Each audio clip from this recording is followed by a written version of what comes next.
So, terminal update tayo, no? Dito po sa Buendia Jackliner Terminal.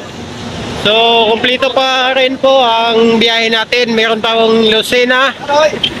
May biyahe pa rin Lucena. May Kabuyaw. Wala?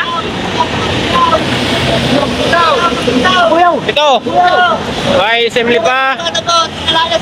Santo Tomas. Tanawan. May Batangas. May Calamba. Kompleto pa rin ang biyahe natin, mga idol. At may Santa Cruz.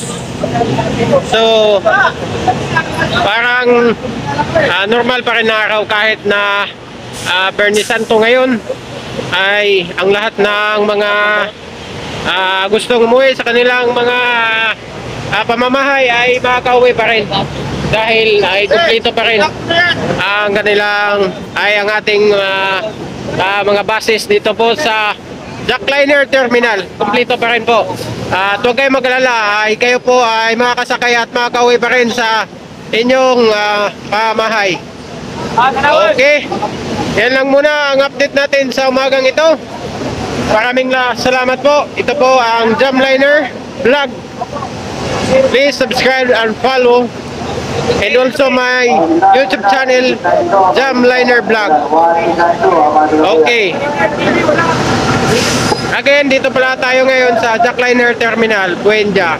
Thank you po. Marami pa rin pasahero hanggang ngayon dito sa terminal ng Jackliner sa Buendia. Okay. So, bye-bye muna sa ngayon. Thank you. Maraming salamat.